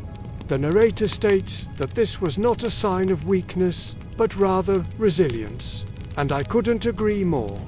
It takes a strong and adaptable people to be able to take something that was forced on them and turn it into something that is uniquely their own. The blending of Christianity and Kongo beliefs and traditions is evident in many aspects of their faith, from the hymns they sang to the saints they venerated. For example, the Kongo people often incorporated their traditional beliefs about nature and the environment into their Christian practices. Many of their churches were built near sacred trees or natural landmarks, and they often continued to venerate certain plants and animals as sacred. Additionally, the Kongo people also continued to practice traditional African religions such as animism and ancestor veneration alongside their newfound faith. They believed that these practices were compatible with Christianity and that they could honor both God and their ancestors at the same time. One way that the Kongo people expressed their unique blend of Christianity and traditional beliefs was through music. The use of drums and other traditional African instruments in Christian worship was a way to incorporate their cultural heritage into their religious practices. The drums were used not only to accompany singing, but also to communicate with the ancestors during ceremonies. Another aspect of Kongo Christianity was the veneration of saints. While the official Catholic Church teaches that only Mary and Jesus Christ are to be venerated, the Kongo people saw no conflict in incorporating local heroes and saints into their faith. They believed that these individuals could intercede on their behalf and help them to overcome various obstacles. One example of a saint who was venerated by the Kongo people was Saint Anthony of Padua. He was known for his ability to find lost things, and the Kongo people prayed to him for help in finding lost items or for healing the sick. Overall, the blending of Christianity and traditional Kongo beliefs and customs created a unique form of faith that allowed the Kongo people to maintain their cultural identity while also converting to Christianity. It was a testament to their resilience and adaptability in the face of colonization and forced conversion. As we continue to explore the Kongo world, we will see how this unique blend of faiths played out in various aspects of their society, from art and architecture to daily life and rituals. Now, let's get back to the lesson. Even today, echoes remain. In parts of Central Africa, prayers mixed seamlessly with the old songs of the land. Crosses stand where sacred trees once grew, and yet both are honored as holy. The legacy of Kongo Christianity lives not only in churches, but in the rhythm of the drum, the whisper of an ancestor's blessing, the light of a candle flickering in the night. In this quote, the narrator is telling us that the legacy of Kongo Christianity is not limited to the church walls. Instead, it is alive and well in the culture and traditions of the people. The Kongo people were able to take the elements of their forced religion and incorporate them into their daily lives and traditions, making it their own. The narrator uses the imagery of a candle flickering in the night to represent the enduring presence of Kongo Christianity. Even in the darkest of times, there is still a small flame of hope and faith that persists. The Kongo people's ability to maintain their cultural identity and traditions in the face of forced conversion is truly inspiring. Their resilience and adaptability in the face of colonization and cultural suppression is a testament to the strength of their traditions and beliefs. Now, let's think about another important aspect of the Kongo worldview that they were able to maintain. The Kongo people had a deep respect for the natural world that was also incorporated into their unique form of Christianity. They saw no conflict in honoring both God and the natural world, and they continued to venerate certain plants and animals as sacred. This reverence for nature is evident in their art and architecture, which often feature natural motifs and symbols. For example, the Kongo people's traditional art often depicted scenes from nature, such as animals, plants, and natural phenomena. They also incorporated natural materials into their art, such as wood, bone, and fiber. This not only reflected their deep connection to the natural world, but also served as a way to honor and respect it. In addition to their visual art, the Kongo people's music also reflected their reverence for nature. Traditional Kongo music often celebrated the beauty and power of the natural world, and musicians would often incorporate instruments made from natural materials such as gourds and animal skins. Music was an integral part of Kongo religious practices, and it was often used to communicate with the ancestors and other spiritual beings. The drums were particularly important in this regard, and drummers were often seen as intermediaries between the physical and spiritual worlds. When we think about the Kongo people's unique form of Christianity, it is important to remember that they were able to maintain their cultural identity and traditions despite the efforts of colonizers to suppress them. Their ability to adapt and incorporate their beliefs and customs into their new faith is a testament to their resilience and adaptability. The Kongo people's respect for nature is also an important aspect of their culture that has endured over time. Their art, music, and religious practices reflect their deep connection to the natural world and their belief in the sanctity of all life. As we continue to explore the Kongo world, we will see how these cultural elements shaped their society and influenced their interactions with other groups. The Kongo people were able to take what was forced on them, in this case, Christianity, and make it their own through their unique blend of traditional beliefs and practices. This unique form of Christianity allowed the Kongo people to maintain their cultural identity and traditions while also converting to the dominant religion. They were able to do this by incorporating traditional African religions such as animism and ancestor veneration alongside their newfound faith. Additionally, the Kongo people also incorporated their traditional beliefs about nature and the environment into their Christian practices, continuing to venerate certain plants and animals as sacred. This blending of Christianity and traditional beliefs created a unique form of faith that allowed the Kongo people to maintain their cultural identity while also converting to Christianity. At the center of Kongo life stood Mbanza, Kongo, the royal capital. Its hills looked down over valleys of palm groves and distant rivers, and at the top sat the king's residence, a place both sacred and political. For villagers, the city was a place of wonder. For courtiers, it was a place of strict rhythm, ceremony, and constant duty. Each morning began with drums, not for dance, but for order. They signaled who would approach the palace, when the guards would stand to attention, when envoys would bow before the king. Within those walls, no movement was casual. Every step was choreographed by tradition. A wide shot of the Mbanza Kongo hilltop settlement, a cluster of thatch houses nestled among tall trees.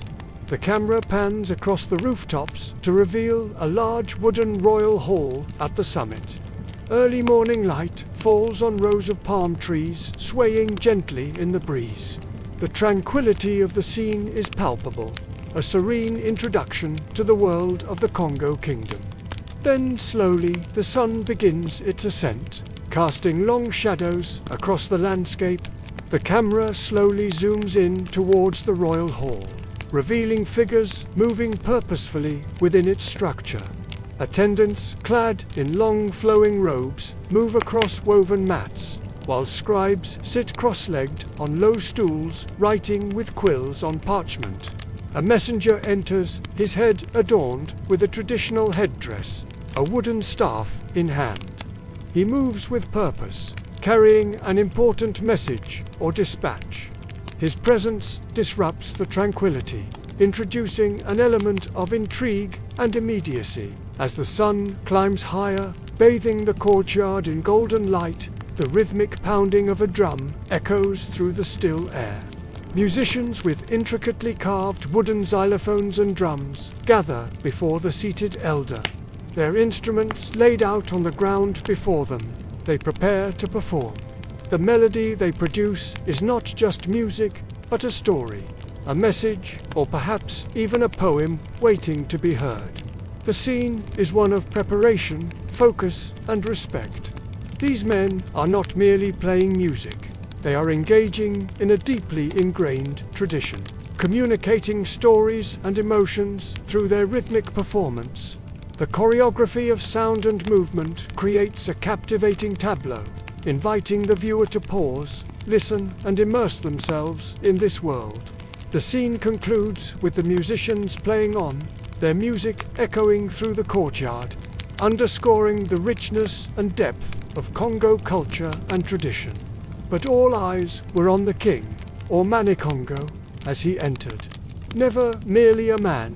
To the people he was a godlike figure, a bridge between the living and the ancestors. He wore robes of velvet and silk, some gifts from Portugal, others woven locally with imported cloth.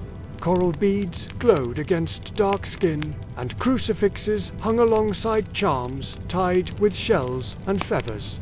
This blend of worlds was visible in every garment, every symbol. Close up on the Kongo, meticulously dressed in fine garments, beads adorn his neck, contrasting against the intricate patterns of his handmade Cuba cloth. A velvet cap sits atop his head, while a silver cross hangs from his chest, a testament to his Christian faith. In his hands, he holds a staff of office, intricately carved with traditional symbols. Around him, servants bustle, ensuring his every need is met. Despite the opulence, his face remains stoic, reflecting the weight of his responsibilities. As the camera slowly pulls away, we see servants arranging a lavish spread on a low table. Palm, wine, and food ready for the king's meal. In the background, musicians tune their instruments, preparing to play. The scene is one of preparation and reverence, showcasing the intricate details of the courtly life and rituals of the Kongo kingdom. Within those palace walls, messengers hurried with news from distant provinces, sometimes as far as modern-day Angola. Scribe copied letters in Kongo and Portuguese, languages as different as the day and night, yet both vital to the kingdom's survival. Guards polished their spears, always watching, always ready, for they knew that to serve near the Kongo was both an honor and a burden. For many, service in the royal court meant leaving home and family behind, becoming instead part of the king's household. Young men and women slept in dormitories, ate in mass, their days filled with training or menial tasks. Some specialized, learning the intricacies of statecraft, diplomacy, or the law. But all were bound by secrecy and obedience. One false move or overheard word could mean ruin, not only for themselves, but for their families, who had connections to the king. Such was the price of proximity to power. We find ourselves in a bustling marketplace, a vibrant hub of activity within the Kingdom of Kongo. Stalls overflow with goods from across the land. Exotic birds in intricately woven cages, colorful textiles, polished jewelry, and fresh fruit piled high. Merchants call out, haggling with customers, while children weave through the crowd, creating a lively atmosphere. Amidst the chaos, a group of elite soldiers stands out, their uniforms a striking contrast to the vibrant fabrics and everyday wares. Their presence introduces an element of authority and protection within the market, highlighting the importance of trade and commerce to the kingdom's prosperity. The scene captures the essence of life in the Kongo, where spirituality, trade, and tradition intertwine to form a rich tapestry of culture and daily life. Food, too, was ritualized before the king ate. Messengers spoke blessings, ensuring the harvest's favor. Palm wine, a drink made from the sap of palm trees, was poured not only for the living, but for the ancestors who shared the feast in spirit. Even leisure was meaningful. Dances, chants, and poetry were performed before the ruler. Not mere entertainment, but laden with messages, praise, sometimes veiled criticism. We find ourselves in a grand hall, adorned with intricate wood carvings, the heart of the Kongo Kingdom's cultural expression. Musicians skilled in the art of storytelling through music beat drums and play traditional instruments, filling the space with vibrant rhythms. Their music weaves tales of bravery, love, and life in the kingdom, each note carrying a message, a poem, or a critique.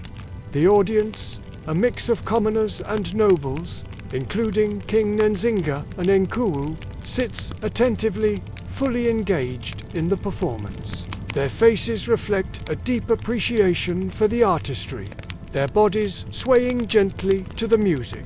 The scene is one of community, shared experience, and artistic excellence, showcasing the integral role that music and storytelling play in Kongo culture. Each evening, the drumbeat changed, signaling the end of one day and the beginning of another. For those who lived in the shadow of Mbanza Kongo, life moved to the rhythm of the manic Kongo. And so it was for 4 centuries, until the hills fell silent, the palace doors shut, and the drums fell still. Villagers gather, their daily activities coming to a halt as the rhythm of drums echoes through the settlement. Men, women, and children converge, their faces alight with anticipation. The beat quickens, signaling the arrival of a procession led by the village chief. Adorned in ceremonial regalia, he moves with dignity, his presence commanding respect and attention. As he reaches the center, a hush falls over the crowd. It's time for the dance. With the first notes of a flute, couples step forward, their movements graceful and synchronized. The dance unfolds, telling stories of their history, culture, and traditions. As the music swells, the energy rises, and the dance reaches its crescendo. The entire village is united in this celebration of life, community, and heritage. In 1887, when the Belgians arrived, it seemed they brought nothing new, just more problems. Yet, Kongo villages had changed to what once bustled with commerce, now struggled to survive. What once danced with joy, now feared the whip. What once housed kings, now hid in the shadows. Under a new flag, the drums beat on, but a different rhythm, a dirge for the lost kingdom. Let's take a final pause here, looking out over a desolate landscape. A lone figure stands amidst crumbling ruins, their back to us, gazing at a fading horizon. The image evokes a sense of loss, decay, and resilience, symbolizing the lasting impact of colonialism and the enduring spirit of those who lived through it. Mbanza Kongo was never just a city. It was a heartbeat, a voice, a memory. It was the heart of the kingdom, the pulse of a people. And though it fell silent in the end, its story lives on, whispering on the winds of change, urging us to remember, to honor, and to resist. We've been following the course of the Kongo River from its source, in the tropical forest, all the way to the Atlantic Ocean. We started our journey in the highlands of modern-day Zambia and followed the river as it cut through dense jungle, forming the border between the Democratic Republic of the Congo and the Republic of the Congo, before emptying into the ocean north of Angola. Now we find ourselves on the shores of the Congo in the Kingdom of Congo, one of the largest and most powerful states in pre-colonial Africa. Here we'll explore how the arrival of new crops and changing environments challenged traditional ways of life and ignited both cooperation and conflict among the people of the Congo River. Today, we continue our journey down the Congo River. The rains in Congo were never guaranteed. Some years, the clouds rolled heavy and dark, flooding the fields until cassava roots rotted in the soil. Other years, the sun hardened the land until it cracked like broken pottery, leaving maize stalks brittle, pointing to the sky in silent protest. For the villagers and even the king in his palace, drought was a shared terror. Hunger did not respect status. When the dry winds blew across the plateau, the people turned to ritual. The Nkaizi, the sacred objects carved in wood, studded with nails or wrapped with cloth, were consulted. Priests whispered incantations to summon the rain spirits, pounding drums until the earth itself seemed to ache for water. Yet, alongside these old invocations came newer prayers, Latin chants taught by Portuguese priests. The two faiths intermingled, and in the dry silence of the night, villagers sometimes prayed to both the Christian God and the ancestral spirits, hedging their hopes for mercy. As we make our way down the Congo, we encounter a society grappling with the uncertainty of its environment. Droughts threaten crops, and communities must adapt. The arrival of new crops brings both opportunities and challenges. Traditional beliefs and practices are tested as people navigate changing landscapes and incorporate new faiths. Amidst the changing seasons, the people of the Congo River Basin developed various coping mechanisms to endure droughts and food shortages. First and foremost, it was about understanding and respecting the rhythms of the land. Farmers planted drought-resistant crops, such as cassava, which could survive in dry conditions. They also kept seeds from the previous harvest to ensure they had something to plant in times of scarcity. Additionally, communities would often store dried fish from the plentiful waters of the Congo and salt obtained through trade with other regions. These stored provisions provided essential nutrients and could last for extended periods, proving vital during times of need. Communal efforts were also crucial. People relied on their social networks, sharing resources and supporting one another, especially during difficult times. Women often played a central role, organizing the collection of wild foods and ensuring that no one went hungry.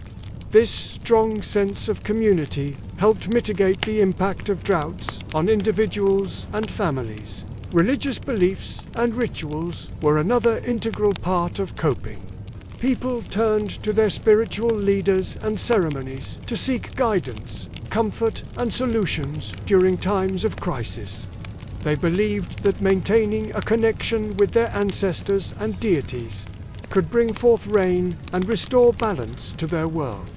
And as the people along the Congo River encountered new faiths like Christianity, they integrated these beliefs into their existing practices, showing a remarkable ability to adapt and synthesize different belief systems. In the Kingdom of Congo, we see the effects of these coping strategies in action. As the king's subjects faced the challenges of a changing environment, they turned to a combination of traditional practices and new beliefs to help them endure. But the story doesn't end there. The Kingdom of Congo is an incredible example of how cultures interact and evolve. One of the interesting aspects of this time period is how different cultures along the Congo River interacted with each other and with outside influences.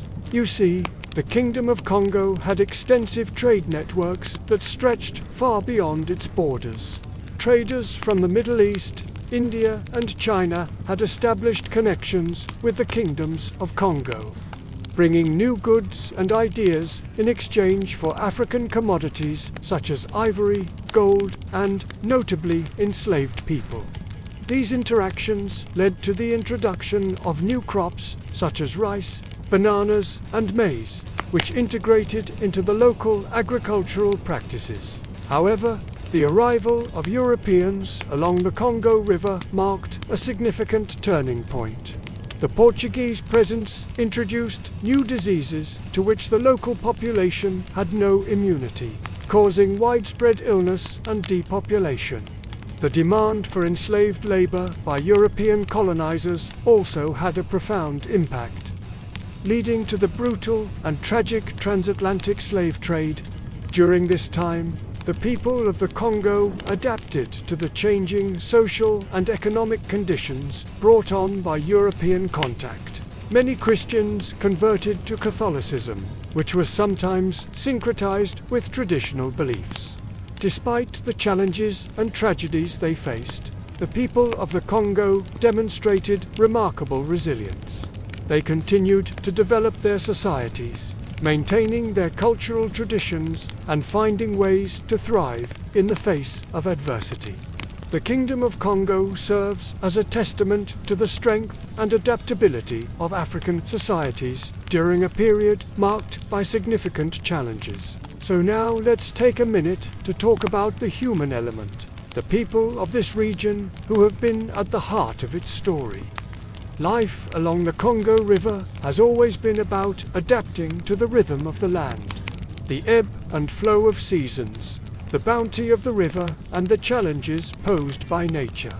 For the people living here, life was not merely about surviving, it was about thriving in the face of adversity.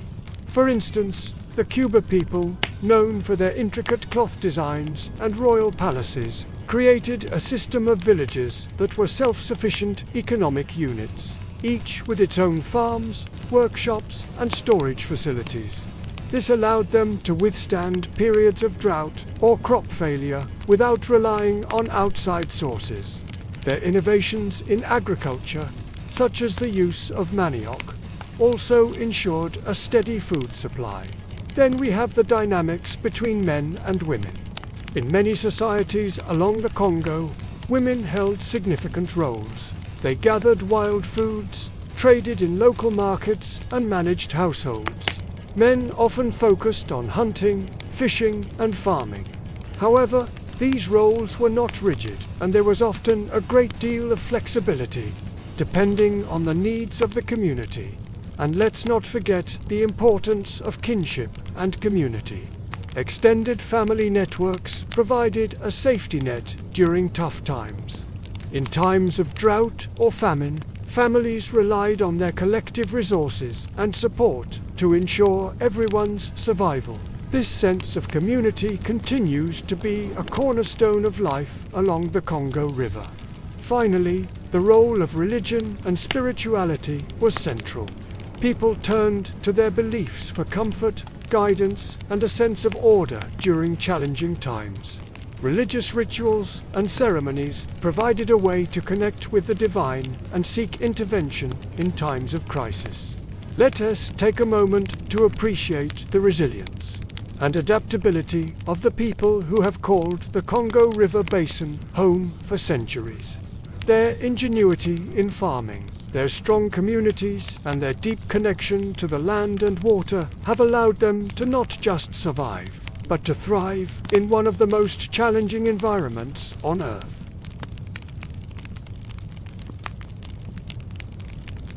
In the homes of Congo, life was woven from both tenderness and tension. Families gathered in circular compounds, children playing barefoot in the dust, mothers pounding cassava into flour, fathers repairing fishing nets or sharpening hoes. Daily routines gave comfort, but there was always the shadow of danger. Slave raiders moved silently through the forests, sometimes in the service of rival kings, sometimes alongside Portuguese traders. Families could be torn apart in a single night, a fire lit in the dark, and lives carried away. We begin in the center of the village, in the circular courtyard of a typical family compound. There are houses in a circle, all centered around a large yard where everything happens. In the middle of the yard is a hearth fire where meals are cooked, and where the family gathers in the evening to tell stories and jokes and to share news. On the ground, children play, kicking a ball made from a stuffed goatskin or a ball made of woven straw. chasing each other as the light begins to fade.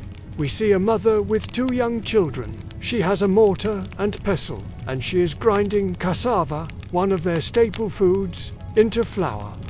Nearby, an older child is fetching water at a clay pot that sits on the ground, its rope hanging between two posts. He walks over to a raised platform made of red earth, a small altar on which are placed bowls of food and drink. Before drinking, he splashes some water on the ground for the ancestors, then takes some himself. The youngest child drops his ball and runs over to his mother, tugging at her skirt. She smiles down at him and strokes his head, then returns to her work. In the shade of a large tree sits a father. He is repairing a damaged fishing net. It is intricately woven and will hold several fish at once. Nets like this one were extremely valuable and would have been owned by the whole community. He works slowly and patiently, mending the tears caused by a recent storm, lost in thought. His son comes up beside him and looks at the net, mesmerized by the different colored threads and how they are put together. His father explains how each knot is tied, and the boy helps to gather materials. As the last rays of sunlight touch the tops of the trees, the family gathers around the fire. The father puts his tools aside and joins his wife and children in front of the flames. Together they eat sweet yams roasted in the fire, fish wrapped in banana leaves, and dried meat salted to preserve it for lean times. After eating, the father tells stories of faraway lands, of great kings and legendary heroes, of clever tricksters and talking animals. The children listen wide-eyed, and the mother rocks her youngest, who is falling asleep. The fire crackles softly, and we rest beneath the stars. The hearth fire was a symbol of safety. Families gathered around it at dusk, sharing roasted yams, fish wrapped in leaves, or salted meat preserved for lean times. Its warmth chased away the darkness and the chill of the night, and its flickering light danced in the eyes of children listening to stories. For centuries, fires had been the center of life here. They provided light and heat, cooked food, and kept wild animals away. Each flame was tended carefully, its embers saved to start another fire the next day. The air around the fire was filled with the scent of burning wood and roasting meat. But there were other smells, too, the perfume of night-blooming flowers, the damp earth after a rain, the sweet fruit ripening on nearby trees. These scents mingled with sounds, the laughter of children at play, the murmur of voices telling tales, the chirping of crickets in the tall grass. The rhythms of daily life created a tapestry of sights and smells that told the story of a people in harmony with their world. Elders told stories of ancestors who had endured hardships, their words reminding everyone that endurance was part of the Kongo spirit. Their voices crackled like the fire, their words carrying the weight of generations past. Some tales spoke of mighty kings, their courage echoing in the drums that still resonated across the land. Others told of ordinary people, their resourcefulness shining through in the proverbs they left behind. The children listened intently, their eyes reflecting the firelight as they absorbed the lessons hidden within the stories. Each tale was a seed planted in their minds, growing into wisdom that would sustain them in their own lives. Yet danger always lingered at the edges, wild animals stalking at night, outbreaks of smallpox or fever sweeping through villages, soldiers passing through on their way to fight rival provinces. Sometimes the stories spoke of these dangers, too, of brave hunters facing lions, of healers battling illness, of diplomats navigating treacherous paths. Life was fragile, and endings often came suddenly. But even in the face of these hardships, the stories emphasized hope. They spoke of resilience, of communities coming together to help those in need, and of the enduring strength of the human spirit. As the night deepened, the fire cast long shadows, making the shapes of the listeners seem larger than life. They sat in a circle, connected not only by the fire, but by the stories that wove them together. And so the evening wore on, the fire dwindling, the stories fading into the night. And the family slept, lulled by the rhythm of the flames and the whispers of their past. And we, too, can rest here for a moment, comforted by the flickering light, until we must rise again to face the coming dawn. In the morning, after the family has finished eating and the children have gone off to play, the mother prepares the day's cassava flour for sale at the market. She carries a large bowl in her hands, decorated with geometric patterns. Walking through the village, she greets neighbors and friends, trading gossip and news. At the market, she finds others from her village, and together they haggle over prices and compare goods. A trader approaches an outsider from a neighboring province. He wears clothes that are different from the others. His beads are made of shells from the ocean, unlike the ones made from palm nuts worn by the locals. He wants to buy the cassava flour, but he doesn't want to pay the same price that the others did. The mother knows that if she sells to him, the price will go up for everyone else. She stands firm, refusing to sell, as she walks home, satisfied with her successful stand at the market. She sees a group of men standing in front of the village elder's house. She slows down and listens. She hears that the men have come from a neighboring village. They say they've come in peace, but she senses there's more going on. The village elder comes out and greets the visitors. Her son, who's been watching from a distance, comes up behind her. With a stick in his hand, he hides behind his mother, looking at the strangers with distrust. We end today where we began, with a family in a circular compound. But now there is tension in the air. Tomorrow, we will explore what happens next. Kinship networks softened these blows. When death came, family members gathered with songs of mourning, sometimes mixing Christian hymns with older chants to guide the spirit onward. The dead were wrapped carefully and buried close to the home, so their presence remained near.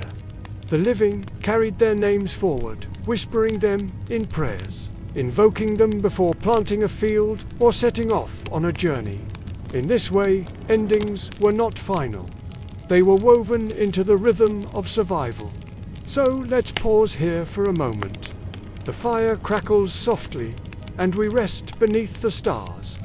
Through it all, family was the anchor. Even in a time of upheaval, when foreign ships landed at the coast and new faiths clashed with old traditions, the household remained a sanctuary. Around the hearth, parents passed wisdom to children, elders offered blessings, and everyone carried the burden of survival together. The dangers outside were real, but so too was the resilience, born of love, memory, and unity. We have walked through the world of the Kingdom of Kongo.